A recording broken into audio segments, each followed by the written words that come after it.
No importa lo que te detenga, despierta tus sentidos con la fuerza del tigre y el poder de hierbas aromáticas legendarias. Tiger Balm actúa rápido para calmar, revitalizar y restaurar. Siéntete mejor y vuelve a disfrutar la vida con Tiger Balm. Ser podcast.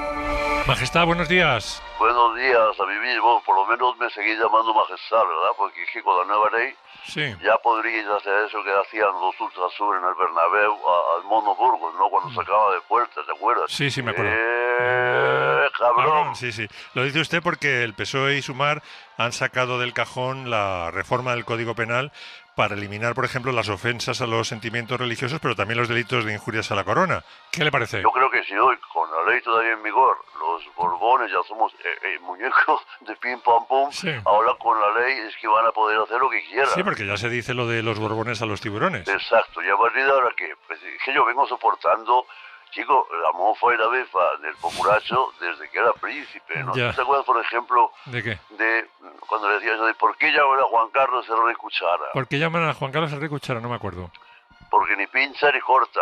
Joder, qué malo, ¿eso lo ofende? Bueno, y ese era de los bancos, porque había uno que me humillaba especialmente en la gasolinera, que no lo voy a contar porque me trata como más tonto que a un dios. Sí, cuéntelo. No lo quiero contar. Sí, cuéntelo, le pago. Venga, vale, 500 euros por Apple Pay, pero ahora. Venga, voy. Ya está. Lo tengo, cojonudo. Mira, pues resulta que el príncipe, o sea, yo voy a poner gasolina en tiempo de Franco y me doy cuenta de que se me ha olvidado la cartera de la zarzuela y le digo al encargado que me lo fíe, ¿no? Que ya vendrá a pagarlo. Sí. Y el encargado me dice, a ver, usted dice que es el príncipe, porque yo era un poco conocido entonces, ¿no? Y yo, ¿qué pasa? ¿Me lo tengo que creer? Mire, el otro día le pasó lo mismo que usted a Manolo Santana, vino sin dinero, sin documentación, pero el tío, oye, pegó 4 raquetazos y acreditó quién era, ¿no? Entiendo. Y antes nos había pasado lo mismo con Gila, el humorista, hizo un monólogo de esos de teléfono y no podía ser otro que el mismísimo Gira. Ya, digo yo, pero es que yo no sé hacer nada. Chico, lleno el tanque.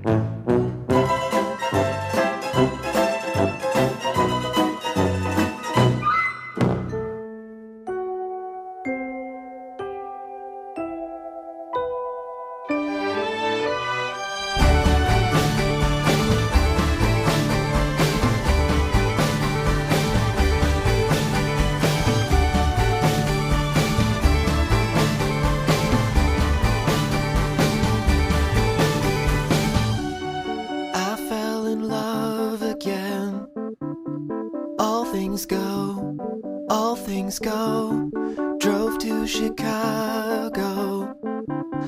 All things know, we sold our clothes to the state.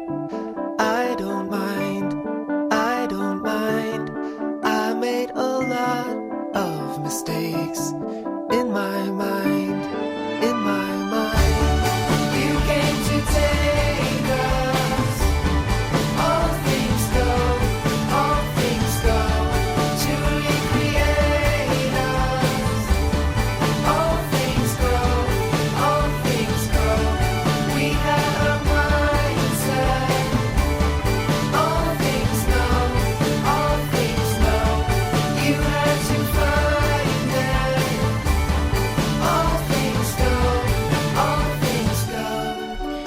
Último sábado de primavera con nuestros corresponsales y ex-corresponsales. Hans-Günther Kellner es corresponsal en España de la radio pública alemana de Deutschlandfunk. Hola Hans, ¿cómo estás? Hola, muy buenos días. Muy bien. ¿Estás ubicado, no? ¿Te has cambiado de sitio? Sí. ¿O te han cambiado de sitio? Me han cambiado de sitio ahora, sí, vino un caballero muy amable y me dijo que no salgo bien en la tele o algo así, sí. Pero pensaba que estamos en la radio. La radio ya no es lo que era, Hans. Mathieu de Tallac informa desde nuestro país para el diario Le Figaro y para otros medios franceses. ¿Qué tal, Mathieu? ¿Cómo estás? Hola, muy bien. Buenos días. ¿Qué tal? Ana Fuentes fue corresponsal en Pekín, en París, en Nueva York. Ahora presenta Hoy en el País. Hola, Ana. ¿Qué tal? Buenos días. Y desde Roma, espero que ya recuperado de la paliza papal en España, el corresponsal en Italia y el Vaticano del País, Íñigo Domínguez. ¿Qué tal, Íñigo? ¿Cómo estás? ¿Estás, Íñigo, lo primero? ¿Estás entero? Estoy. ¿Oís las golondrinas de fondo, como todas las mañanas? ¿O no? Hoy todavía no. Tan abierta. Hoy todavía no. Te diría que extendieras el brazo con el micrófono por la ventana, pero eso es un poco Ay, ya las oigo yo, sí. Ay, sí. Oigo un poco. Bueno, es que justo ahora, yo creo que por fastidiar, de repente había un estruendo aquí. Dichosas golondrinas romanas. Sí, bueno, las golondrinas, como decía Ramón Gómez de la Serna, parece que siempre están saliendo del colegio.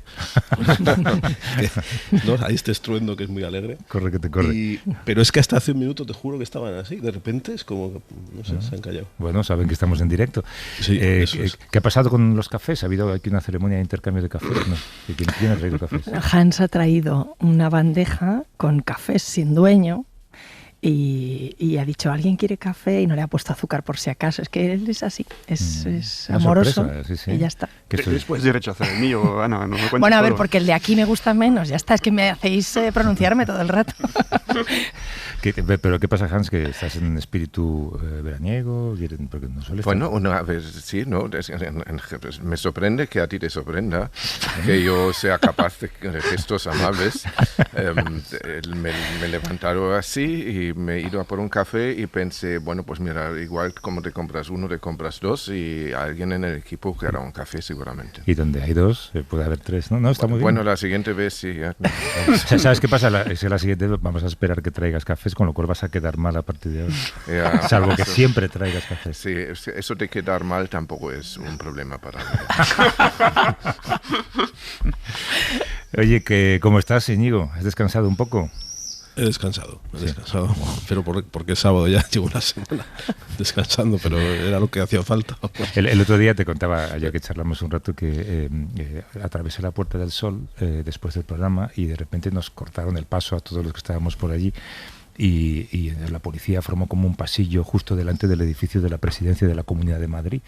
Entonces no sabíamos quién venía. De hecho, había gente que me molestaba porque inmediatamente esto ya calado decía, el perro, viene el perro. Esto ya se dice en la calle, pero en fin. Entonces, de repente llegaron como 5 o 6 autobuses. Claro, estaba el Papa en España y en los autobuses ponía prensa. Digo, hombre, a ver si veo a Íñigo pasar. Pero pillo trabajando, ¿no? Por una vez. No, pero era gracioso porque, claro, bajaban periodistas de todos los países que los pobres se veía que los llevaban allí, ellos ya no sabían dónde estaban, entonces ponían el pie en el suelo, miraban un poco alrededor, la puerta del suelo, dentro del edificio, que era donde estaba el centro de prensa, creo, ¿no, Íñigo? Sí, bueno, fue un viaje, pues muy agotador, la verdad. Entre, muchos días levantándose muy pronto, acostándose muy tarde, luego de aquí para allá, todo muy intenso, como ya os anuncié, no os lo creíais, ¿eh? Entonces, ¿no? Está grabado, eso está grabado. Pero bueno, lo más agotador, sin ninguna diferencia, fue el regreso, que yo creo que, claro, una vez que el Papa se fue, en España dije, bueno, ya se ha ido. Pero claro, hay una historia después que ya está, no podemos volver a lo de siempre, a pegarnos, a insultarnos. Hay una historia que, claro, seguimos viviendo los periodistas, que es que nos quedamos ahí tirados en el aeropuerto los periodistas. Claro, el Papa se fue en el Falcón del Rey, pero el avión del Papa, donde estábamos los 80 periodistas, pues empezó otra historia, que fue nuestro regreso a casa, ¿no? Tuvimos que esperar 6 horas que viniera un avión de Iberia de Madrid, porque el nuestro ya sabéis que no funcionaba. Y se crearon varias polémicas, ¿no?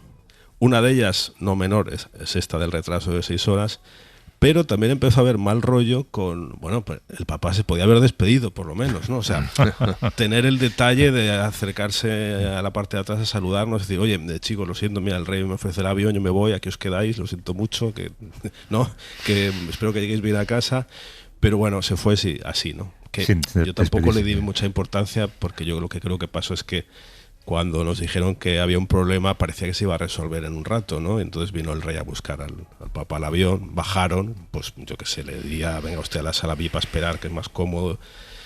Yo creo que el Papa pensó que sería media hora y luego volvería. Entonces no se despidió. Pero claro, cuando luego ya se vio que la avería era más seria, pues ya no volvió. Y no iba a decir, no, voy un momento a atravesar la pista otra vez, voy a despedirme de los periodistas que luego se enfadan, ¿no? Pero bueno, hubo gente que se enfadó, pero ya sabes que hay mucha gente que se enfada por cualquier cosa.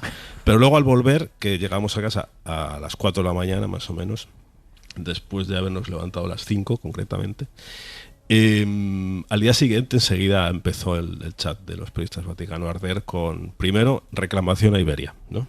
Oye, hay que reclamar, ¿no? O sea, nos han dejado identidad, no sé qué. Hombre, además luego, os corresponde, según la ley europea, una compensación, ¿no?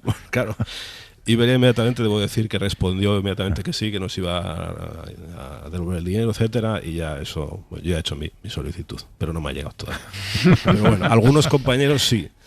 Pero luego empezó otra polémica que también es más sutil, que es algunos decían, no, vamos a demandar a Iberia, ¿pero por qué? Claro, es que nos ha dejado sin rueda de prensa, esto es un daño profesional, no sé qué. Claro, aquí está la historia, que es en el viaje de vuelta es cuando el Papa hace la rueda de prensa, que es uno de los pocos momentos que tienes de hacer preguntas al Papa y que te responda, ¿no? Y bueno, la mayoría de los medios, muchos medios, pues vamos, pues que hay esa ocasión también, que el Papa habla, ¿no? Y es profesionalmente es interesante. Y entonces, si una de las principales razones para pagar el viaje y el desembolso que supone es esa rueda de prensa y al final resulta que no hay, pues te quedas con cara de tonto, ¿no? Entonces también empezó ahí una negociación con el Vaticano a ver si el Papa nos podía dar la rueda de prensa ya en Roma, los que íbamos en el avión, no sé qué, pero eso no ha ido a ningún lado. Y bueno, había mucha mar de fondo, pues porque esto de los viajes siempre ha sido un poco polémico, ¿no? De que cuestan un dineral, que las ruedas de prensa son un poco sui generis también, porque no es que uno pregunta lo que quiera, se hacen una pregunta por grupo lingüístico, que es un drama, ¿no? Porque y la pactáis, ¿no? Entre grupos. Bueno, más que pacta se vota, ¿no? Entonces, pues cada uno, en el grupo lingüístico en español también están los latinoamericanos de habla hispana, entonces, bueno, solemos ser unos cuantos y claro, pues eso, cada uno quiere preguntar una cosa y se vota. ¿Y qué ibas a preguntar? ¿Lo pactasteis? Hombre, yo iba a preguntar por los abusos, pero digamos que estoy en franca minoría siempre en este asunto, ¿no? Entonces nunca no suele salir, mi pregunta no suele salir. Entonces, pero bueno, se vota y pues eso, una pregunta en español, otra en inglés, otra en francés, me parece, italiano y luego el resto del mundo. Y luego en latín. Y entonces suele haber 4 o 5 pero bueno, en este caso no hubo. Pero bueno, esto es todo lo que se alía un poco con el regreso, que además nos pillaba ya muy cansados después de 7 días, pero bueno. Bueno, pues os quedasteis sin rueda de prensa, pero es curioso esto que dices, el Papa lógicamente sabía que ese era vuestro momento de gloria después de tanta penuria, ¿no? Y bueno, yo no creo que lo haga con... Pues me ha pegado el lenguaje religioso a mí también, hablando. Se pega fácilmente, sí. Hombre, yo no creo que lo hiciera el Papa de mala fe, simplemente... pues también. De mala fe. No, dice, no, se va a fastidiar que no hay rueda de prensa, no, además él ha hablado muy tranquilamente. Bueno, de hecho en el vuelo de ida ya habló que sale a saludar y todo el mundo se lanza sobre él para... Pues unos para regalarle unas pastas de su pueblo, otros para hacerse una foto y otros para hacer alguna preguntilla. Las pastas de su pueblo. No, nunca te van a elegir a ti a hacer la pregunta. No, bueno, pues yo le aproveché para darle su trabajo del tema de la pederastia y tal, y me respondió, y bueno, además me respondió bien y fue noticia, de hecho. Así que, él responde, a Joan Solés, muy afable y muy normal. A Joan Solés le firmó un libro y luego esa foto, mientras le firmaba el libro, salió en la portada del Observatorio Romano, creo. Estaba muy contento Joan, sí. Sí, no, pero es una persona muy cercana. Tú le preguntas, él responde. Lo único que luego tiene alrededor todo, pues eso, toda una infraestructura que lo va llevando, ¿no? Y bueno, pues... Y Nico, ¿cómo de autónomo es el Papa realmente? Porque es que hay gente que dicen que están decepcionados por lo que ha dicho, no lo que ha dicho, y hay otra gente que dicen, incluso víctimas de pederastia me decían, que bueno, es que el Papa tampoco tiene la autonomía muy limitada. Lo describen casi como un pato cojo. ¿Tú confirmas eso? Bueno, en este viaje claramente ha ido todo muy bien, ha sido un éxito, tanto de popularidad como del impacto de su mensaje político también se ha dado a conocer porque... Bueno, pues la mayoría de las personas no conocían, tenían un conocimiento superficial cuando lo eligieron, luego además desapareció, tampoco es que le hayan oído hablar más de 10 segundos, ¿no? Y de repente se descubrió un personaje, ¿no? Que cada vez es más importante, ¿no? Pero en todo esto yo creo que hubo 2 puntos negros.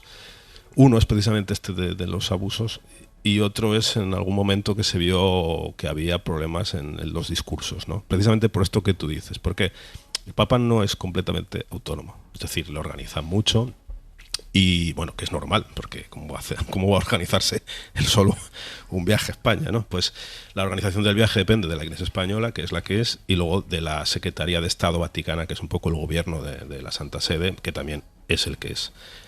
Y de ahí vienen, bueno, gran parte del intríngulis del mandato de cada papa es su relación con la Secretaría de Estado y con la curia, ¿no? Bueno, Juan Pablo II dejó hacer, le daba todo igual, hacían lo que querían y todos están tranquilos y no había conflictos internos, le mangoneaban lo que querían, etcétera. Luego de ahí vino lo que vino, que con Benedicto XVI al final acabó dimitiendo. Cuando llegó Francisco precisamente se opuso a todo esto, es decir, él iba por libre, era completamente independiente, se le acusaba de ser un tirano dentro de la curia porque lo que él hacía, lo que él decía se hacía, si no le gustaba a alguien se lo cargaba, si escribía un discurso se lo tocaban, bueno, con mucho cuidado, es decir, era muy independiente y por eso chocó con muchos estamentos, con muchas personas, porque es que además le eligieron para eso, para hacer limpieza, para un poco revolver todo. Pero eso ha causado una fractura enorme en la Iglesia, hasta el borde casi del cisma, ¿no? Incluso la propia Iglesia alemana está así, o sea, tanto por el sector más conservador como por el sector más progresista, ¿no? Entonces, cuando eligen a este papa es un poco precisamente para pacificar y calmar las aguas y él también tiene ese espíritu de unidad y de cerrar heridas, ¿no? Entonces, en este contexto su prioridad es precisamente no liarla más y, bueno, dejar hacer un poco. Él es muy inteligente, muy listo y va dejando hacer, no va nunca de frente y entonces en esto implica que, bueno, los discursos se elaboran, obviamente los ve, los revisa, etcétera, va cambiando cosas, tal, pero se vio, sobre todo en los discursos de Cataluña, quedó en evidencia que había habido tensiones hasta el final por todo este tema del catalán, etcétera, ¿no? ¿Por qué? Porque... bueno, a nosotros a los periodistas nos dan los discursos antes, incluso el día antes, por la noche, y ya ves lo que va a decir. ¿Qué pasa? Que precisamente en el discurso de la Sagrada Familia hubo cambios, hubo un nuevo discurso, una nueva versión, que claro, eso descubre un poco el pastel porque ves lo que han cambiado, ¿no? Claro. Eso no se puede contar porque teóricamente también es material de trabajo, se hace como material off the record en el sentido que es para facilitarte tu trabajo, no para que andes ahí mirando, uy, mira, han cambiado esto, han cambiado lo otro. Hay un pacto sobre eso con los periodistas y de hecho cuando se ha roto ha causado problemas, ¿no? En Italia ocurrió hace un tiempo con un periódico de aquí, El Messaggero, que dijo, uy, ha cambiado una cosa sobre China y no sé qué. Y bueno, hubo consecuencias porque nos restringieron más los embargos, etcétera, ¿no? O sea, eso hay que tener cuidado. Entonces, pero esto se veía. Y el hecho es que luego el Papa sobre la marcha cambió aún más lo que estaba escrito, que eran sutilmente menciones a España, ¿no? En Cataluña. Todo esto yo lo cuento ¿por qué? Porque es que empezó a contarlo la prensa catalana también, empezó a salir y bueno, yo quiero decir, es público, no es que aquí esté rompiendo ni ningún pacto. Pero lo que se vio ahí es que al Papa le habían escrito cosas que quizá no eran las que él quería decir o que luego le aconsejaron que mejor no las dijera. Y eso durante el año en Roma se ha visto ya, los discursos que hace le hacen decir cosas, es así. La Secretaría de Estado ahí mangonea, es así. Y en la Secretaría de Estado a veces no piensa como él. Y luego en el tema de los abusos es lo mismo, es decir, la Iglesia española está en esta fase de aquí no ha pasado nada, o sea, ha pasado de la negación total de aquí jamás ha pasado nada a los siguientes, bueno, ya está todo resuelto, ¿no? Sin toda la fase intermedia, ¿no? Entonces, como está en esa fase de que aquí ya esto se ha acabado, pues así ha gestionado este tema en la visita cuando es uno de los grandes problemas que ha tenido la Iglesia española estos años, y han hecho como que no existía un perfil muy bajo, el Papa hizo una mención solo y hubo este encuentro muy privado, muy controlado, con víctimas que nunca han hablado con los medios, con lo cual después no sabes qué ha pasado, etcétera, ¿no? ¿Qué pasa? Que el Papa no es tonto, todo esto lo ve, o sea, él deja hacer, pero va viendo las cosas y luego irá tomando decisiones, entonces veremos que sobre este tema en concreto qué pasa próximamente, ¿no? Porque, bueno, una cosa es que a él le vayan llevando, pero él también ve las cosas y luego puede actuar. Yeah. Oye, y a vosotros, Hans y Mathieu, que lo habéis cubierto para vuestros medios, ¿os ha parecido que la cobertura de televisión española... Es un escándalo. Porque yo tengo que decir que a veces cuando lo veía escuchaba palabras que no había escuchado desde mi época de niño en un colegio de curas. O sea, parecía... Yo pensaba que alguno de los invitados estaba con un micrófono, pero en un reclinatorio. Es que... No es que... parecemos... No sé, parecemos, Mathieu y yo, podría ser el oyente si lo cuento ahora y lo voy a contar, pero va a parecer que somos una pareja de cómicos. Pero hay un chat de corresponsales, ¿no? Del círculo de corresponsales, y yo un día estoy muy escandalizado ya porque se transmite una misa en vez de un informativo. Y yo estaba entonces cubriendo, además estaba trabajando para la ARD y estábamos muy pendientes de un incendio en Huelva, que eran creo que 3.500 hectáreas, es decir, no era un incendio pequeño y esta noche era decisiva. Y no había información en televisión española sobre ese incendio, pero sí se transmitía una misa. Y entonces yo pongo así, expreso mi disgusto en este chat y Mathieu contesta: pero tú no sabías que la E en televisión española, en TVE, significa televisión eclástica. ¿Cómo se dice? Episcopal, creo que, o eclesiástica, no sé. Eclástica, dijiste, ¿no? Es decir, se entiende que es un acontecimiento y es un país culturalmente, al menos, muy católico. Sí, pero es un estado confesional. Y todo eso, pero que se renunciaba a hacer realmente periodismo. Es decir, periodismo es mirar cómo se informa, qué dice el Papa, por qué dice eso, por qué no dice otra cosa. Se puede hacerlo desde muchos ángulos. A mí me pareció muy remarcable algunas cosas que decían, que era un discurso prácticamente de la ilustración, y esto de un representante de una iglesia me parece muy, muy interesante. Pero de esto no se hacía periodismo, no se buscaban las dudas o algo así, sino lo que se hacía era poner constantemente fieles que diciendo: ¡ah, qué guay, el Papa León, te queremos un montón! Eso constantemente. Pero tampoco se preguntaba a los fieles qué te parecía no sé cómo se dice, el sermón, ¿no? Porque ¿qué te parece si se dice que no se puede inclinar ante Dios y luego sea agresivo contra las personas? Algo así, ¿no? O hay que escucharse. Es que Televisión Española parecía que tampoco estaba escuchando el discurso del Papa. A mí me parecía, lo siento mucho hablar tanto ahora, pero es que tenía muchas ganas de decirlo. Yo creo que hay Televisión Española, o sea, una televisión pública, un audiovisual público, creo que puede hacer dos cosas. Periodismo, que es efectivamente lo que acaba de contar Hans, y ahí me pareció que fueron totalmente acríticos. Incluso, a ver, la Iglesia, como cualquier organización bien estructurada que quiere entregar sus mensajes a la prensa, te pone muchas facilidades. Es decir, sabíamos que iba a visitar el Papa, todos los periodistas, semanas o meses antes, ¿no? Bueno, no sé si era parte de Cáritas, ¿no? Que iba a visitar, pues tú podías apuntarte a una visita previa para contar a tus lectores, a tus públicos, qué se iba a hacer ahí. Entonces, si tú lo quieres hacer de forma, ¿cómo lo llaman? Incluido dentro de la caravana de la organizada por la Conferencia Episcopal, tú podías tener acceso, pero claro, a un acceso previsto por la organización. Me da igual que sea una empresa, que sea un gobierno nacional, autonómico. Entonces, puedes hacer eso. Yo lo que vi en Televisión Española es que se limitaron a eso. Lo normal es completarlo con una visión crítica, hacer algún tema sobre los abusos, contar con quién se ha reunido, que es una reunión preparada por los obispos de Madrid, básicamente, cuando se entiende que son los que no van a hablar con la prensa después, las víctimas que hablan con el Papa, y cuando hay otros colectivos que sí querían hablar con la prensa y que son evidentemente más críticos de la gestión de la Iglesia, ¿no? Eso es una parte. La parte periodística me ha parecido muy acrítica.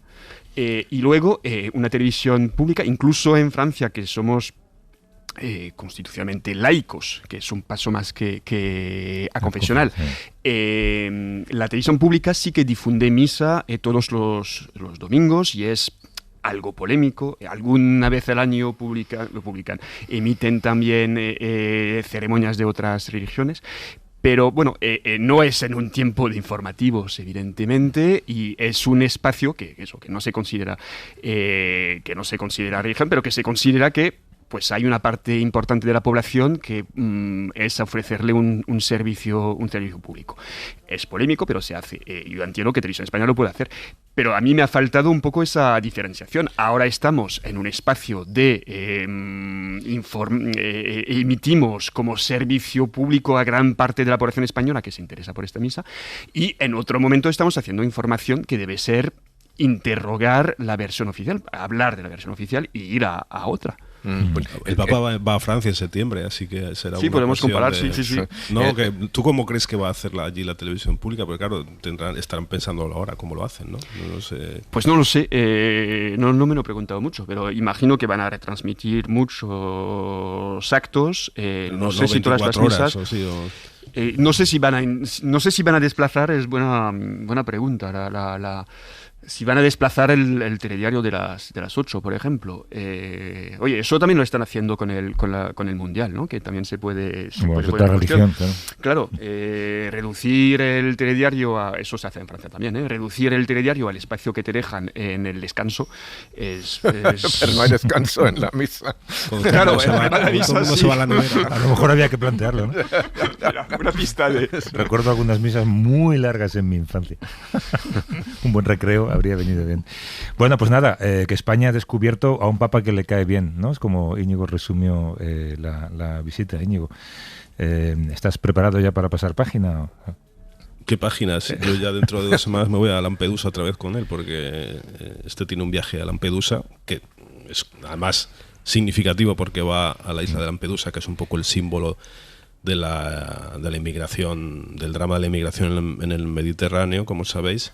Y va el 4 de julio, que es justo además cuando le habían invitado a Estados Unidos como para americano, el aniversario del nacimiento de Estados Unidos. Él dijo que no, y ese día va allí. Además, en este momento en el que acaba de entrar en vigor en Europa el nuevo pacto de migración y asilo, ¿no? Que restringe los derechos, y cuando además yo supongo que en esas fechas en la isla de Lampedusa estará llegando pues cientos de personas desembarcando porque es verano, ¿no? Así que es una visita interesante.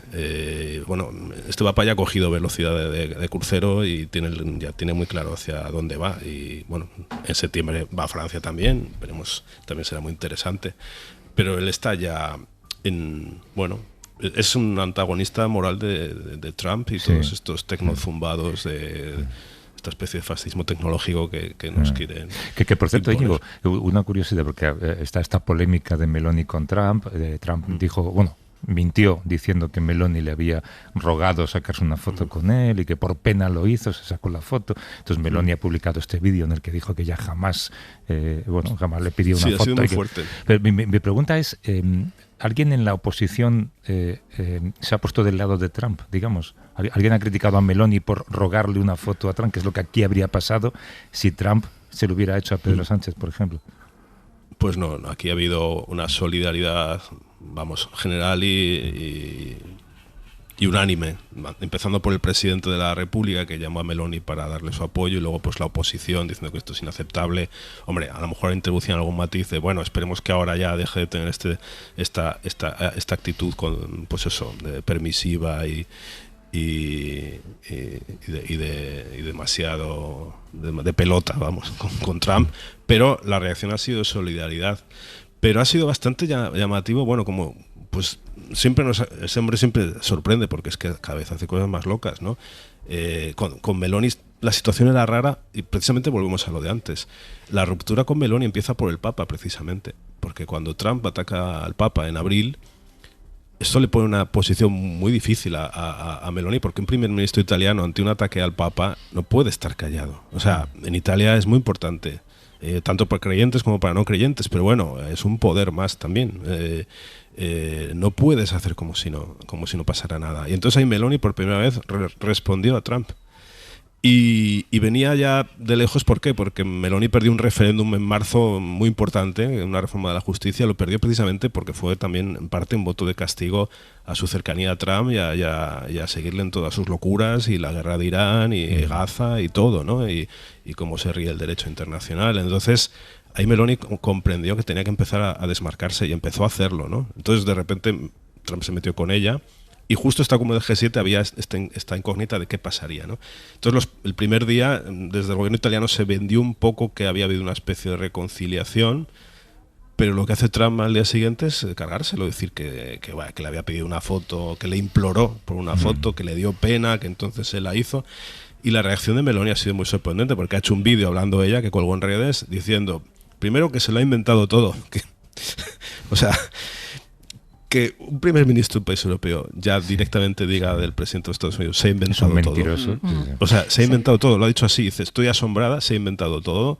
Y luego, claro, ya Meloni, eso no lo vio como una ofensa a ella, lo vio como una ofensa a Italia. Yeah. Dice, Italia no implora ante nadie. Es que esa es la jugada, ¿no? Claro, paradójicamente a ella le viene muy bien porque está deseando quitárselo de encima y alejarse. Y esto le hace incluso quedar bien a ella como diciendo, mira, yo lo he intentado porque en el interés de Italia pienso que hay que llevarse bien con Estados Unidos, incluso tragando con las barbaridades de este individuo. Pero llega un momento en que no, la dignidad está por encima de todo, casi le favorece, ¿no? Claro, es que al pintarlo como esto insulta, no me insulta a mí, sino a los italianos, ese erigirse como madre Italia, es la gran jugada. Así es que ahora empieza el momento de salir del barco pro-Trump. Claro. Vamos a empezar a ver cómo todos van fugándose de ese barco, pero, ¿no? Sí, a ver cómo lo hacen, porque en Italia, bueno, ya está en marcha porque está en el poder Meloni. En España, por ejemplo, todavía está por ver esto, el precio que tiene o cómo se mueven, ¿no? Y no es, no creo que sea planificado, pero como dices, Ana, a Meloni le viene muy bien porque estamos hablando mucho, si hablamos de Italia, de las relaciones, si hablamos de Meloni, primero hablamos poco de Meloni, hablamos mucho de lo que ocurre en el Vaticano y tal, pero poco de Meloni, y si se habla de Meloni es en ese contexto y no reformas de educación, es decir, este neofascismo de reformar o como llamarlo, de Meloni, está poco en la prensa europea, y yo creo que Meloni sí tiene una agenda para Italia y que es cambiar el país de arriba a abajo. ¿O me equivoco? Eso lo sabes tú mejor, Íñigo. Bueno, la verdad es que Meloni no está haciendo nada.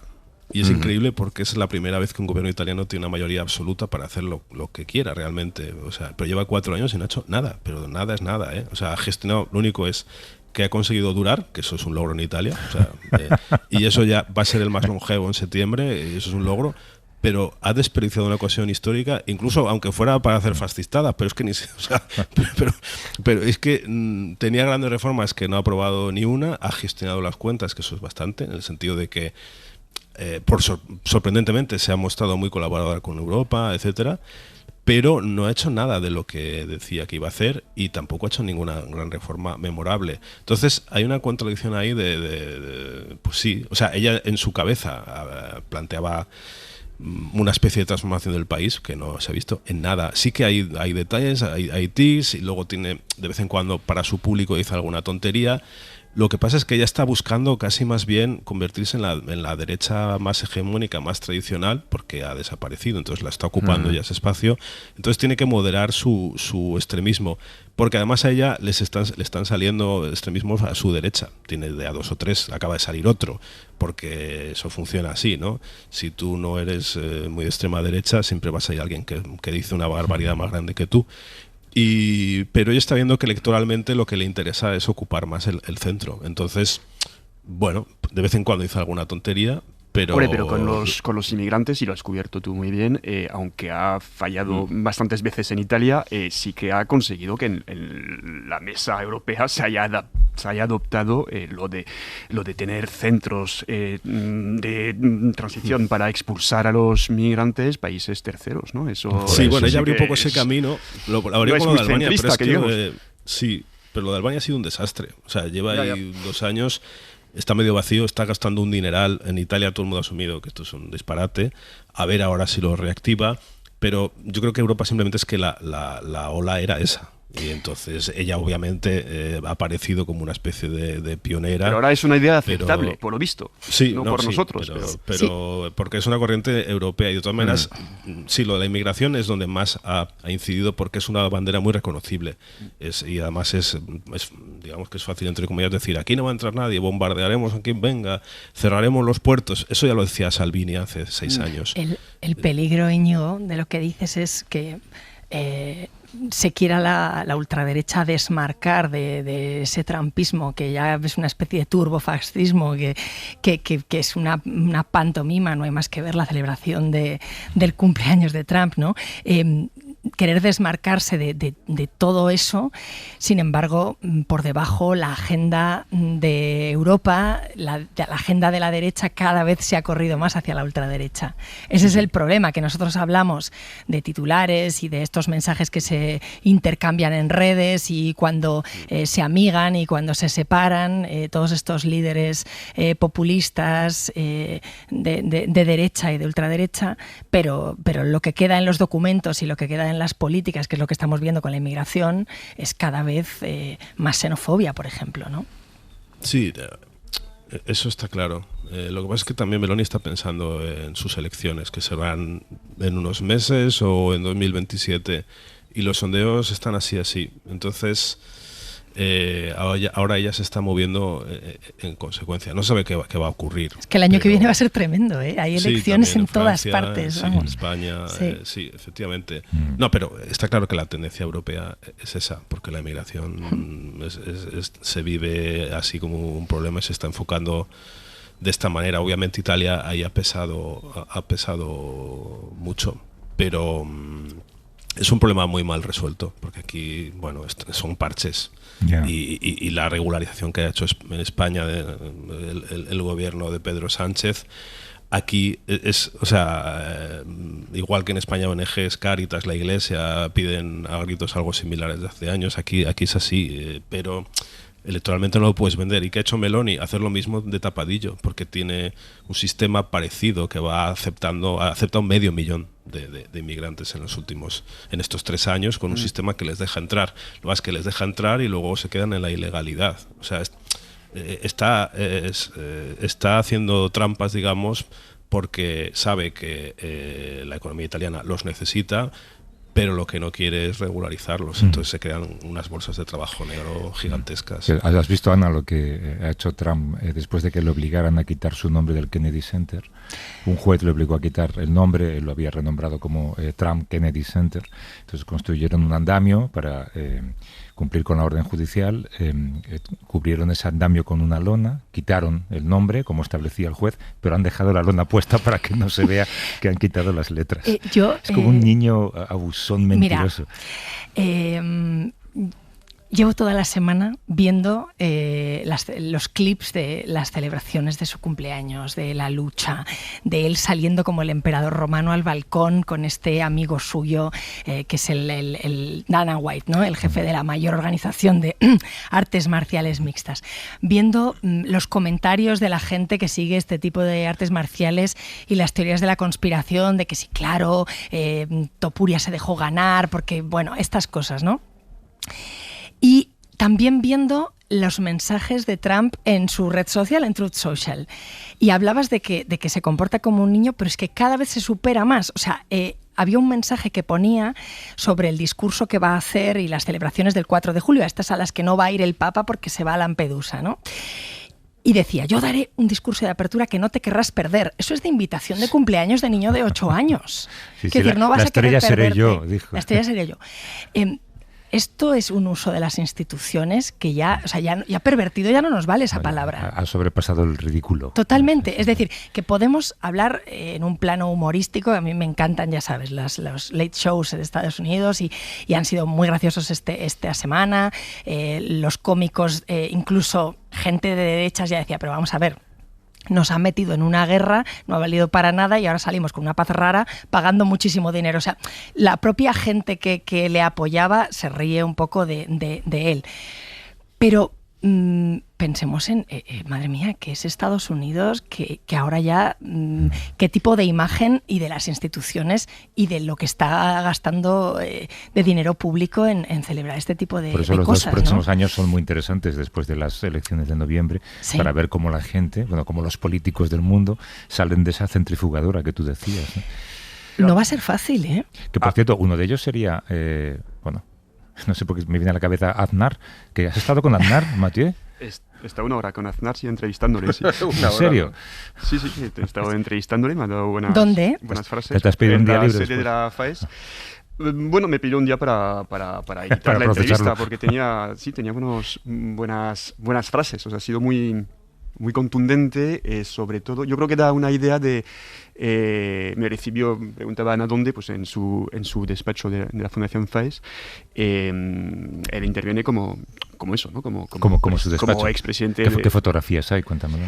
Pues eso sí que tiene su interés, sí, porque yo en la entrevista, es una entrevista que ha ocupado una revista que se llama Política Internacional, en que se entrevistan a o jefes de gobierno, o ex jefes de gobierno, o aspirantes a serlo, ¿no?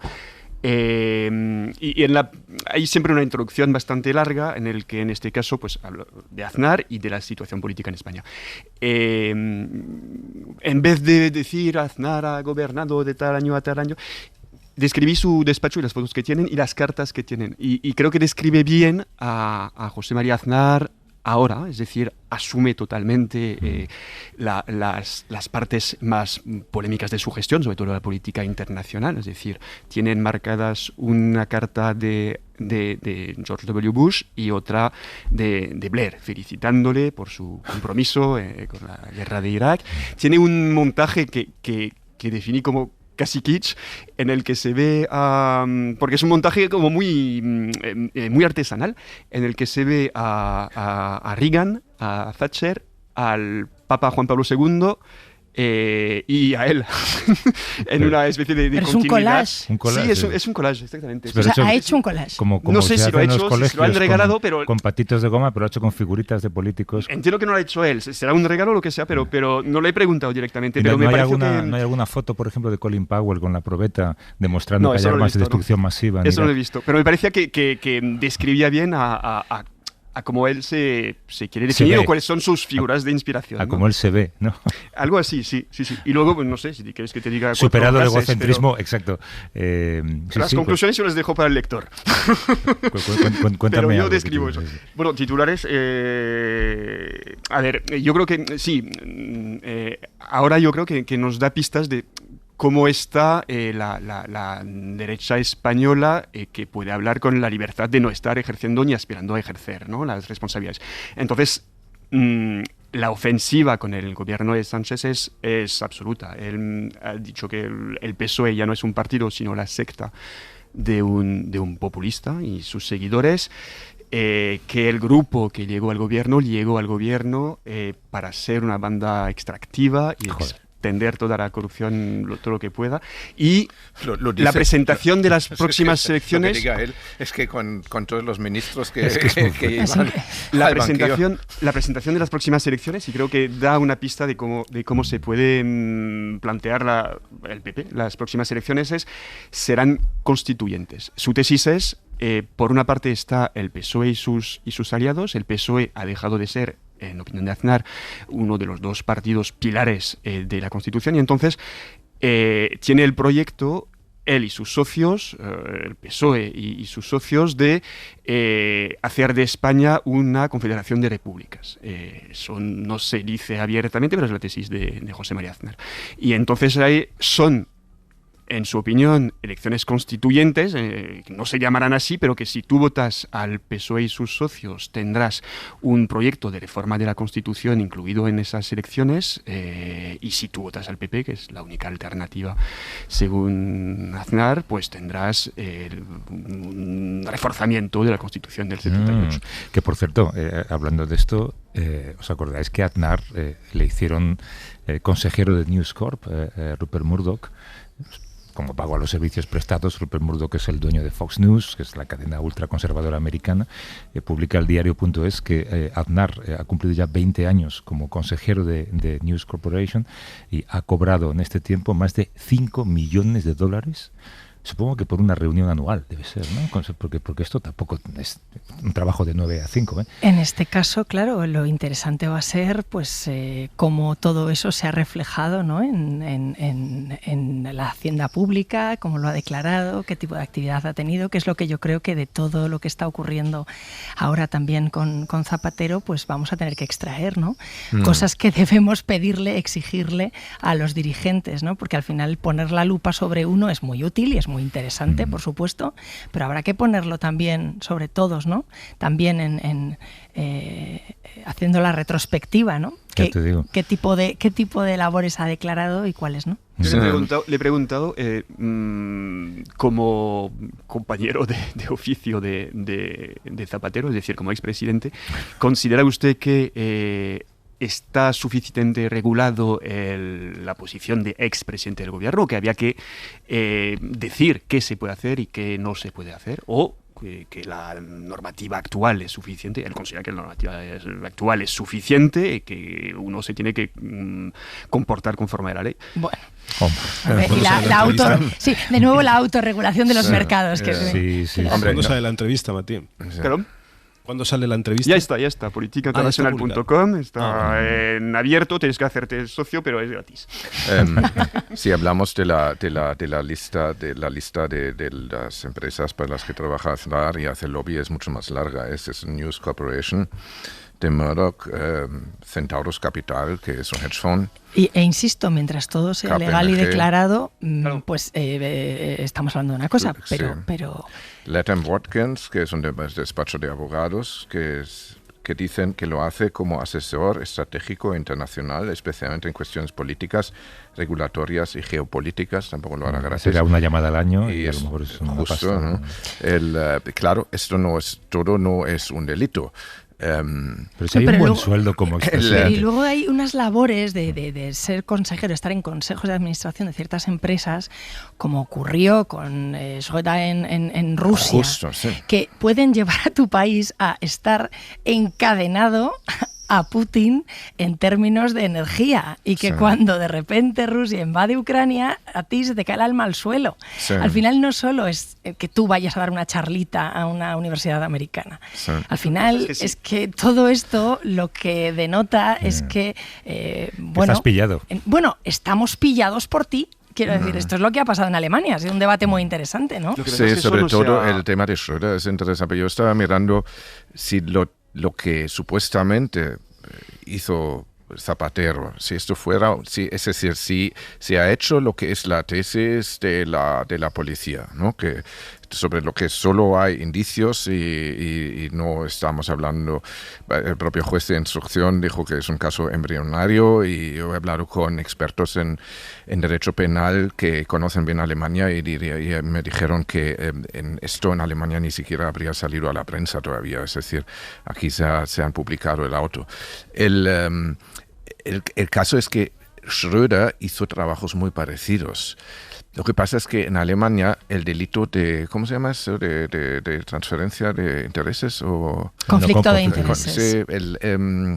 Esto no sé si una vez que estás fuera del cargo, ya no lo puedes cometer.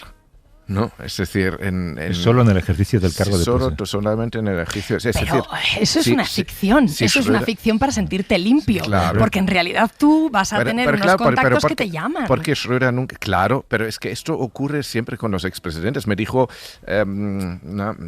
Manuel Cancio, creo que se llama, ¿no? Experto en derecho, que aquí que justo el día que salió el auto de Zapatero escribió un artículo en El País sobre el lobby. Dijo que es lo más habitual, porque los presidentes de gobierno no ganan mucho dinero, y una vez que están fuera de del poder quieren convertir su agenda en dinero. Cuando siguen teniendo un sueldo, ¿no?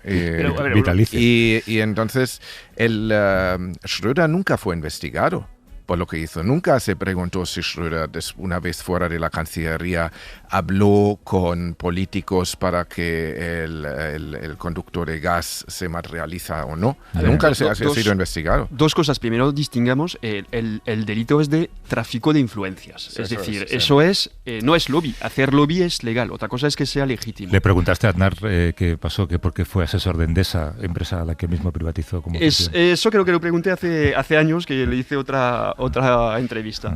Pero una cosa es el tráfico de influencias, que es presionar a un funcionario o al miembro de un gobierno para que dé algunos resultados. Eso es ilegal. Otra cosa es, por ejemplo, si Zapatero o cualquier otro pide una entrevista entre la gente de Plus Ultra y el funcionario de turno, sin pedir ningún resultado. Eso no es ilegal. Otra cosa es que sea legítimo y que tengamos que registrarlo como conflicto de intereses. Si hubiera una llamada de Zapatero al dejamos no, CP y tenemos que ahí no hay ningún delito. Pero no, mejor tenía que serlo. No por nada, lo dejamos solo porque es la hora, Es que te ocupamos el programa entero. No lo dejamos por nada, no, nadie. De hecho, el próximo día lo retomamos aquí mismo. Ana Fuentes, Hans-Gunther Kellner y Mathieu de Tallac. Gracias, compañeros. Íñigo, en un ratito hacemos prosa ibérica. Hasta ahora. Hasta luego. Hasta luego.